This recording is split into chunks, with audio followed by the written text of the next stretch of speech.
Okay, what are you all seeing? The screen? I've got slides. Perfect. Okay. Hopefully everybody else does too. Thank you, Elizabeth. All right. Ready for you, Dr. Grover. Okay, well, hello, everybody. I'm Lori Grover, Doctor of Optometry, and I was fortunate to be an alum of Bloomberg with my PhD in 2012. And I wanted to thank you very much and all my colleagues back at JHU for the opportunity to share with you about the high value of eye care and how doctors of optometry play an important role in improving population health. So the next slide gives you just a little bit of background on landscape and what we're looking at. And I just did a quick summary to kind of bring everybody up to speed.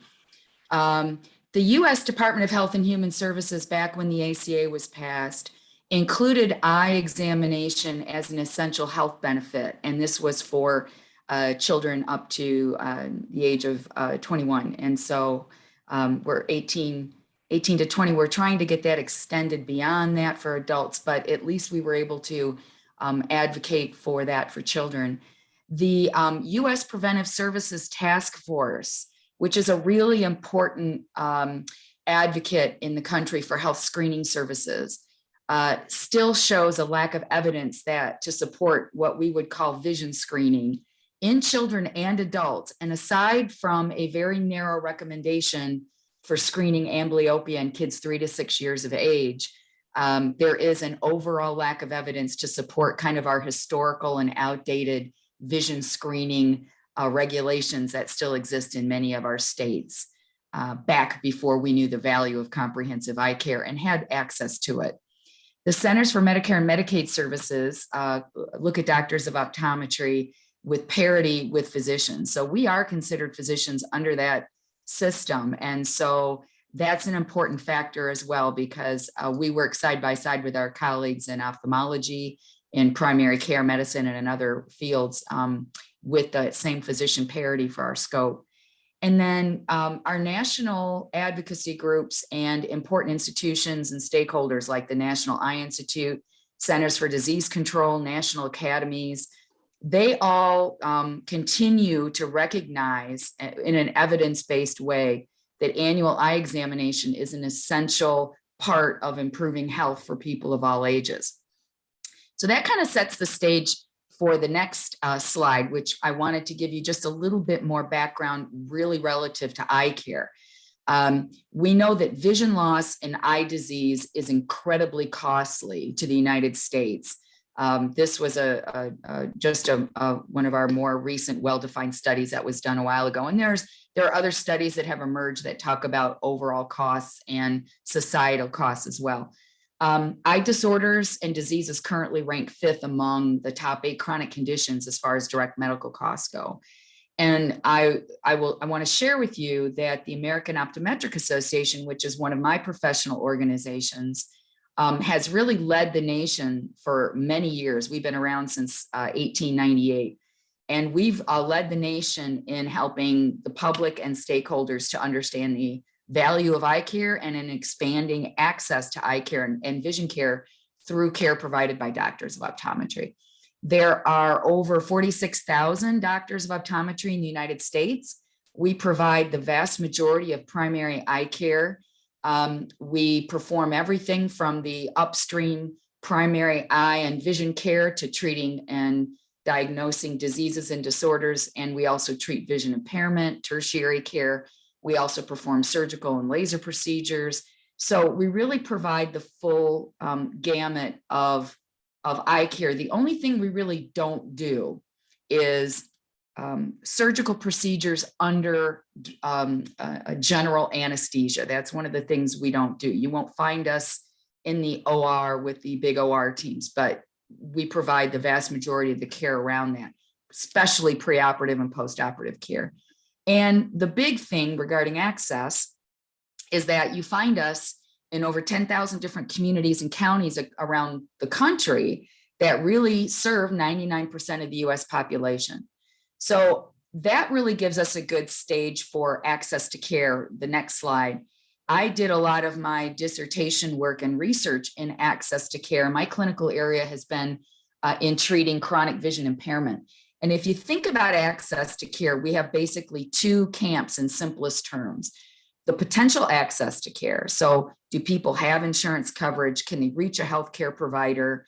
And then other important social and other health determinants. And then realized access. So realized access is really an important part of that connecting phase with getting people to actually uptake care. And those of us in public health are familiar with the 5 A's of that. So we as doctors of optometry really not only understand and address, but really advocate for our role within that entire system.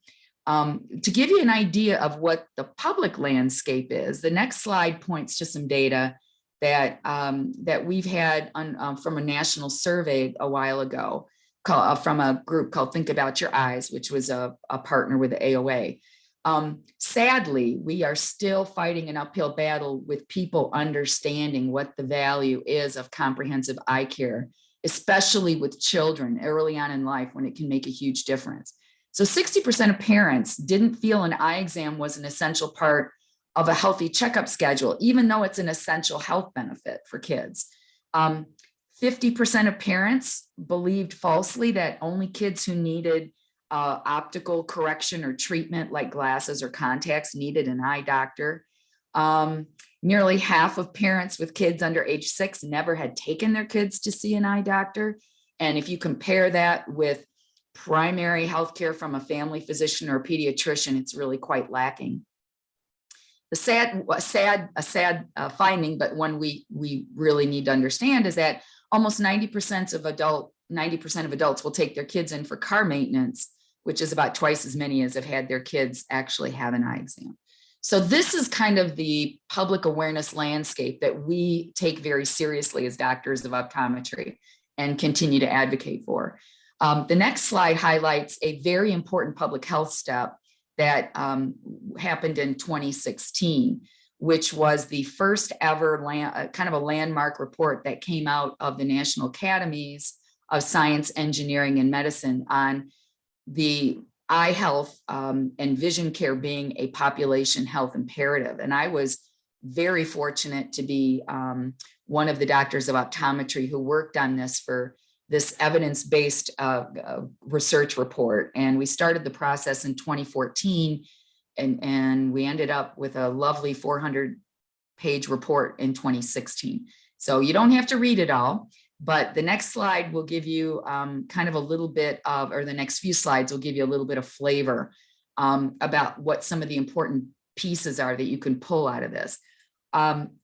The continuum of eye and vision health was actually defined in this report. And I think a lot of people didn't really understand, and a lot of stakeholders didn't really understand, that it follows an exact parallel to the rest of healthcare: primary care, secondary care, tertiary care.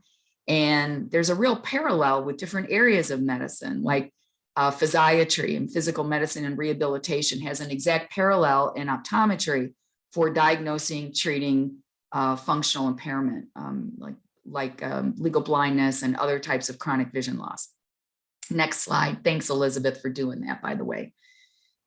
So one example that I want to just highlight in our short time together today is the importance of eye care in children's health and development, and why we can do better than vision screening. So one of the ways you can look at this is through high value care. And we certainly can show that eye care is high value care. And there's a lot of initiatives that have come out in the last several years to reduce low value care. And I would argue that vision screening, because of its the difficulties that it faces, really is a low value approach to improving population health. One of the big things I'd recommend all of you take a look at if you have a chance is the AOA clinical practice guidelines. These are evidence-based guidelines that follow the Institute of Medicine process for clinical guidelines we can trust. And there's a really great guideline on eye care in children. And so some of the information that I draw from today is in there, as well as on the website. So the next slide gives us a little bit of overview on what we know about eye care.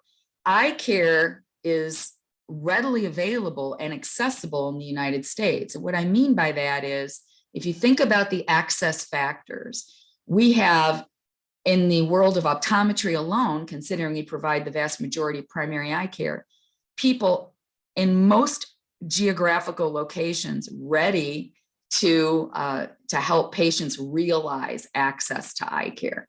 We still run into challenges with some geographical issues and some potential access issues like non-Medicaid expansion in a number of states, or they continue to not expand Medicaid. So that can be a barrier. But what we also understand is that the care is underutilized. And so one of the things that the NASM report, really wanted to highlight in the evidence findings was that, eye examination is stated as the gold standard in clinical vision care to help identify and diagnose eye and vision problems. We can identify over 270 systemic conditions and other diseases and disorders through a comprehensive primary eye exam. And it also highlighted where we had huge gaps and lacks of evidence for vision screening and the need for ongoing and continued focus from the clinical research world that could effectively down the road help us identify what might be an effective screening protocol. So let's talk a little bit more in the next few slides about how we can think about these issues. So if you look at what the United States Preventive Services Task Force recommends, they have concluded that there's insufficient evidence for vision screening in children 3 years and younger, and it's insufficient in older adults. And what I mean by that is there was a very narrow recommendation made for amblyopia in children 3 to 6, but that is one targeted condition, and it's basically one moderately supported screening recommendation. And the difficult part about this is USPSTF still refers to that recommendation as a global vision screening term, and it doesn't highlight the fact that it's really only recommended for searching or trying to identify amblyopia. And while it's really important to get that as early as possible, it is a completely narrow percentage of the US population. So the other important thing to understand too is as the USPSTF develops recommendations, they need comparatives and they look for risks and they look for benefits and evidence to support that. And there was no comparison of their screening recommendations made to the evidence to support doctor-based eye care, eye examinations for these kids. Next slide. So there are what I call the deadly seven, and I have some articles that detail these. If you want references, I'm happy to send them to you. But these are really the top 7 issues surrounding quote unquote vision screening today that really hinder and limit our ability to improve population health. Besides the overall lack of evidence to support it, there are potential harms to health that have not that are reflected in that USPSTF recommendation. So if we're screening, we don't have enough evidence to say that it works, and we don't have enough evidence to potentially reveal what those harms could be to overall health. And we do know that there are many diseases, disorders, and conditions that are never looked for, targeted, or screened in what is currently occurring across the nation with vision screening. There are undocumented health benefits. So there is a lack of support for arguing for policies that support screening. There are limitations in the diagnostic efficacy and certainly in follow-through care. It is a chronic problem historically with vision screening that if especially in children, if a child is targeted as having a potential problem, less than a third of those kids, even in the state of California with a recent survey, were actually getting to the doctor for follow-through care. There is an overall lack of standardized criteria. There is no nationally recognized definition of what we mean by vision screening. So the people that aim to screen, researchers, clinicians, health advocates, there is absolutely no universally accepted definition to look towards And that's a real challenge, especially when we're trying to develop evidence-based knowledge to support any recommendations. And one of the big issues that I think we have, especially in eye care, but throughout the public, is there is people conflate vision screening with comprehensive eye care. And that's a real problem, because there's a huge difference between that continuum of care that we saw earlier on and a very narrow targeted approach to maybe looking for one condition or disease. Next slide. So as an advocacy organization that's really dedicated to health and really promoting and advancing access to a quality eye care and eye and vision care that can improve health, I want to highlight the availability of many resources to promote population health. And as I mentioned earlier, one of our guidelines really focuses on children. We also have them for adults. We have them for diabetes. We have a new one emerging for glaucoma. So as we continue to build upon our evolving and revisited guidelines, those are available to the public. So please feel free to take a look at those. I think those are really great resources. Next slide. I want to highlight just a few reasons why eye exam has been found to be so important. And we're going to kind of whip through a couple of these quickly, Elizabeth. So 1 in 5 preschool kids has been found to have vision problems. And this is just a quick summary of that evidence. The next slide tells you why that's a problem, because we understand what the downstream effects are when you have eye and vision disorders. They can lead to problems in school, normal development and school performance and social interaction, self-esteem. It impacts these milestones like learning how to drive. Is someone getting that driver's license, working with your peers along those same lines. Next slide.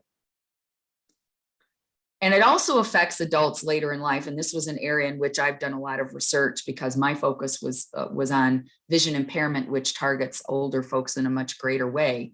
But there's a lot of ramifications of what happens when we have undiagnosed and untreated vision problems that we can prevent the downstream effects from. The earlier we find these things, the better the outcomes are, and we can prevent vision loss. And there's a lot of reasons why we want to eliminate vision loss as much as possible.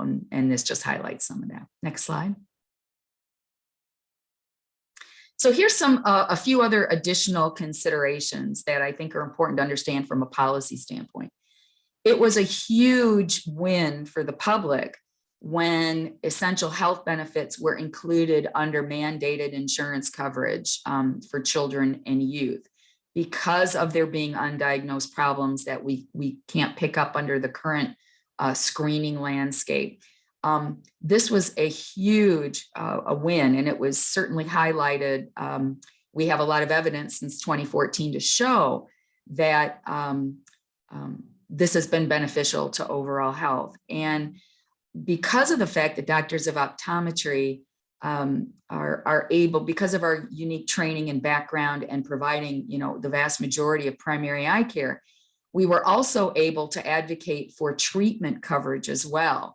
So it doesn't cover everything, but it certainly will include important treatment options like comprehensive eye exams and glasses. So spectacle treatment options for kids, especially those kids who need refractive error correction as part of their overall vision care, is really the important standard of medical coverage now offered through the state insurance exchanges.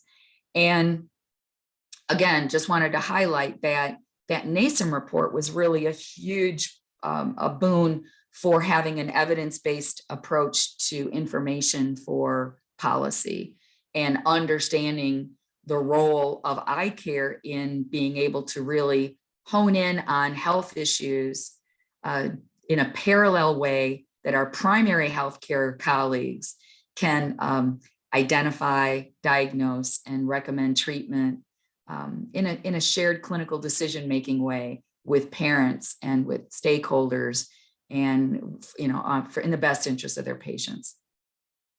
Next slide. Thanks, Elizabeth. So just to highlight an example, I know I said earlier on that we have a lot of stakeholders across the country that recognize the importance of this. This is a great example from the Centers for Disease Control and Prevention. So they have stated for years that pediatric eye exams are essential.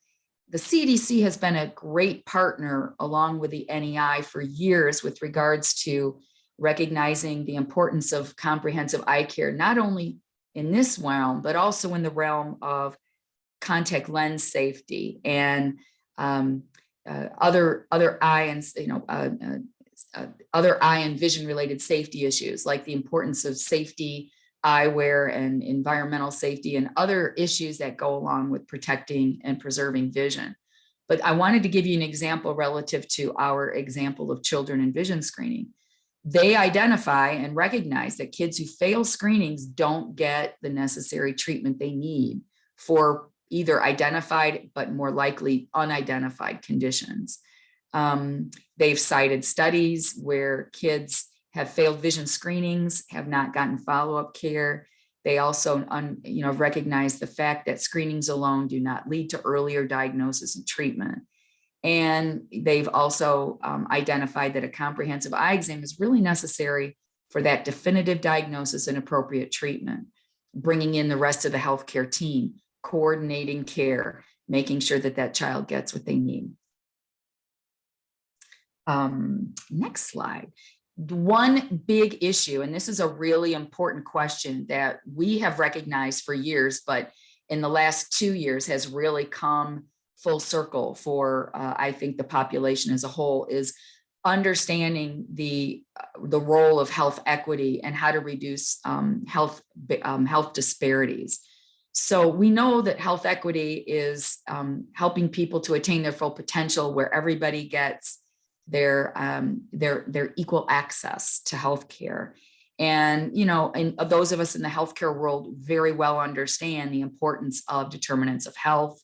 We understand the role that structural racism plays, and we understand how health disparities arise and continue to approach ways to reduce that. So the ultimate question that we ask, and that we've known for a while, is that vision screening really is a barrier to health equity, because in many instances, individuals, and many with very good hearts, this is not a punitive in many ways, do not understand that screening is oftentimes pointed towards underrepresented minorities and underserved communities.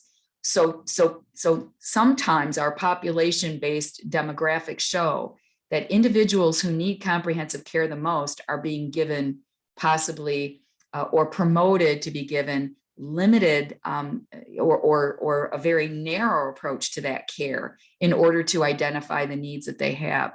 So really advocating for what we know works best, which is at this point in time, eye examination, really needs to be advocated across the board, especially for those populations that are most at risk and where we can help to eliminate some of those barriers that we see across other arenas in healthcare as well. Next slide. So there's a few take homes I want to leave with you to help move population health forward with regards to healthcare. Make sure that you can help people understand the evidence and promote that evidence that we have out there for the value of what doctors of optometry and our colleagues in eye care do. Help to facilitate public awareness through that relevant information and providing that through policies, whether it's in the public health arena, whether it's in the schools, whether it's in other areas of healthcare. Help us generate the evidence that we need to guide really effective evidence-based policy decisions. Help understand the role that each of us can play in accessing appropriate clinical care, especially for those populations we serve on the ground, school kids, and looking at those states that now have regulations requiring eye exam before schools, which has been a tremendous way of reducing health disparity and improving health. Looking at how we can further enhance our public health capacities. They've really received a shine, a spotlight because of COVID, and we now really understand where we need to help strengthen our colleagues in public health and the capacities to support that. We need them to understand that vision and eye care needs to be in their strategic objectives as well as other areas in healthcare. And then promote those community-based actions that encourage high-end vision healthy environments. Next slide. So that's all I have. And I think we're pretty good on time, believe it or not. But if there's any questions anybody has, I would love to answer those, or we could certainly do that offline. But thank you for letting me share all of that information. You know, hard to fit it all in a half hour. Hi, how are you? So thank you. I had a quick question for you, Lori. This was fascinating to me. Oh, and, great. I also see a lot of the parallels between all the things you can diagnose through a comprehensive eye exam and how the field of dentistry, now we know there's so many things that they can see, you know, that infection in the gums can be linked to heart health. And I was just wondering, as someone who's older and looking ahead within the next 10 years to Social Security and Medicare, it seems so odd to me that hearing dentistry and eye exam is like the supplemental. And Yes. I wondered if there is any kind of strategy of advocacy for those three areas of medical care to link up together and try not to become the supplemental, but part of the essential medical care, because it just feels like that would be such a huge win, just like the pediatric eye exam was under Affordable Care Act. If for older adults, that could be part of the essential package, not the supplemental package. I will share with you that into the pandemic, the last 10 to 12 months, as the administration was looking at Medicare expansion, we were boots on the ground on the Hill almost every day, making sure that decision makers understood that we have Medicare coverage for eye care, just not little bits of it, like refraction is not a covered service. But if you have a medical condition, then that's a covered service and we can help.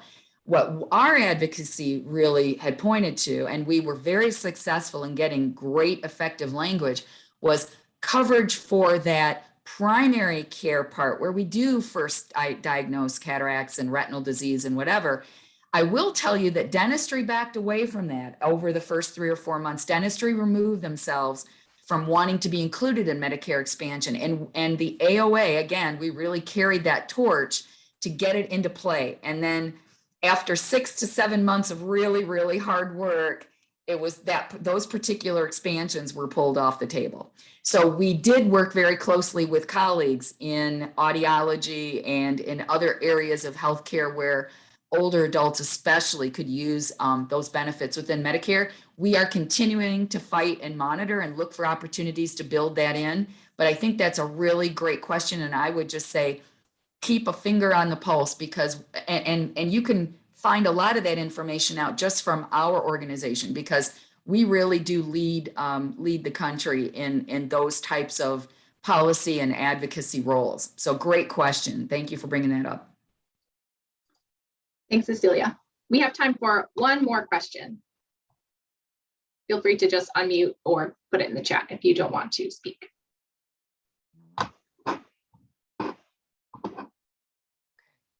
I have a question if no one else would like to ask one. So you spoke quite a bit about advocacy. How can we, so half of us might be related to the eye care field and the other half might not be. What's something that each of us can do to help advocate for? You mentioned that there was no universal definition of vision screening, which is a pretty big barrier. What are some things we can do tomorrow to help propel this forward? One of my requests for the 30 years I've been in clinical care and doing research and policy work more recently is that we need our colleagues in healthcare to understand what doctors of optometry do and help to understand that they can connect people to care. There are many more of us than, say, pediatricians engaged in eye care. One of the issues that we have in the eye care field is that pediatricians are allowed to do screenings in their office, and sometimes that meets certain requirements because of archaic and historically old language in some of our states through the regulations and whatnot.